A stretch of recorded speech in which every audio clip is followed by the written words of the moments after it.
Après la mort, il y a encore une autre vie. Après le roi, vie moussousoueza. Naza voyante. Moukoumsou na lala bien-aimé. Moutmoka koufa. Jeune fille moka koufa. Naza voyante. Nana don ya médium pia komona batu bakoufa. Baya kolobelanga.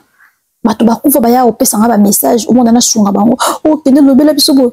Parfois na lingate. Na lingate. Parce que nza ma permettre te. Ce qui nza ma permettre na loba, na lobaka. Ce qui nza ma boy, na loba te. Ndako nga lingaka na ngai don wana ya médium.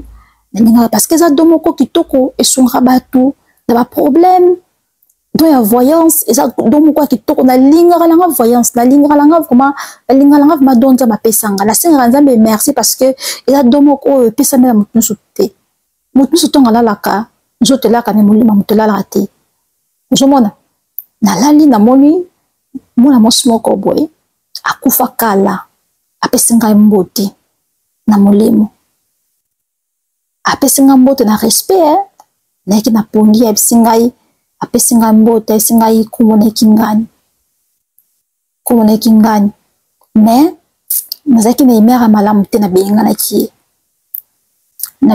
naseki na boya ki na benga na ki ata moi mosongola ta ki pembe alaki na message moko lingi na aider na yebisa mutu moko le kampo na ye en fait na transférer message moko pour ne pas mutu songolo paka na boyi na benga na raye parce que nzama permettre kite mais moi mon songo azaki ataki pembe bo ayepa na ngai apesanga message na kena sungaye ayepa na ngana sungaye mukosu na lali bu na se retrouver na moi mon songo boy na voyante moko boy na moi mon songo boy tokei na ndako moko de se retrouver na ndako moko ndako wana bandako bato bovandaka wana bakolo ndako bakufa wana bavandaka na bandako na bango yes omono ozwi lupango ndako moko asika moto bandako kovandaka mokolo lupango asomba ndako wana kufa yebaki na molimo avandaka na ndako wana malgré akufa molimo nde eza na kati ya ndako wana mokususu nalali boye na molimo namoni molimo na ngai ebimi na nzoto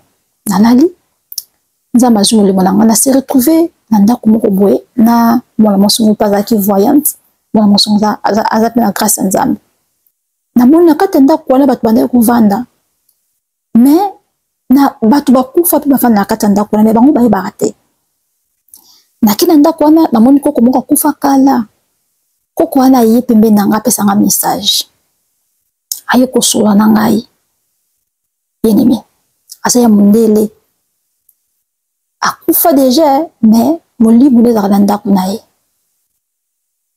yango ntongo ozwa ndako ya sika fo kobondelaka mingi parce que bato bakufaka mingi na bandako bato mingi batekelaka bato oyo bakotaka bato so bakufaka alors bato wana bavivaka molimo na bango eza vraiment boye na santa bien akufa na ye mais molimo na ye eza bien nzoto makasi mpe après la mort, il y a encore une autre vie. Bien-aimé. Ce que moi, je suis na vision na yo, ils ont mapété. Bamisou ba ya kopesa ba message. Bamisou ba ya kopesa ba nouvelle. Bamisou ba edaka. Nzamba etizaka pe batu bakufa, nzamba etiza mutu nyonso tu. Oh non, c'est nécromancie, on ne parle pas avec le mort, mais ceux qui ont la grâce, il fait grâce à tout. Il fait grâce à qui veut. Ceux qui ont la grâce, comme on a battu, comme on a mona. Bien aimé. Ceux qui ont la grâce, c'est pas là. Ils ont bénédiction. Ils ont le pas molé. Le pas molé.